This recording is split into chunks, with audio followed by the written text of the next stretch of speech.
தமிழ்நாட்டில் உள்ள 36 சுங்கச்சாவடிகளில் இன்று நள்ளிரவு முதல் கட்டண உயர்வு அமலுக்கு வருகிறது. ஒவ்வொரு ஆண்டும் ஏப்ரல் 1ஆம் தேதி குறைந்தபட்சம் 5% வரை சுங்க கட்டணங்கள் உயர்த்தப்படுவது வழக்கம். ஆனால் 7 கட்டங்களாக மக்களவைத் தேர்தல் நடைபெற்ற நிலையில் நாடு முழுவதும் உள்ள சுங்கச்சாவடிகளில் ஜூன் 3ஆம் தேதி நள்ளிரவு முதல் கட்டணம் உயர்த்தப்பட உள்ளதாக தேசிய நெடுஞ்சாலை ஆணையம் அறிவித்திருந்தது. அதன்படி திருச்சி மாவட்டம் லால்குடி அருகே உள்ள கள்ளக்குடி சுங்கச்சாவடி உட்பட தமிழகம் முழுவதும் உள்ள 36 சுங்கச்சாவடிகளில் இன்று நள்ளிரவு முதல் கட்டண உயர்வு அமலுக்கு வருகிறது. ரூபாய் 5 முதல் ரூபாய் 20 வரை கட்டணம் உயர்த்தப்பட உள்ளதாக குறிப்பிடப்பட்டது. இதனிடையே மத்திய அரசின் சுங்க கட்டண உயர்வுக்கு லாரி உரிமையாளர்கள் கடும் கண்டனம் தெரிவித்துள்ளனர். இதனை திரும்பப் பெறவில்லை என்றால் பல்வேறு கட்ட போராட்டங்களை நடத்தப்போவதாகவும் எச்சரிக்கை விடுத்துள்ளனர்.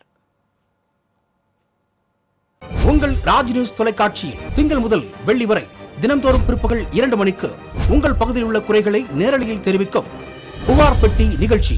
பங்கு பெறுங்கள், பயனடையுங்கள், காணத் தவறாதீர்கள்.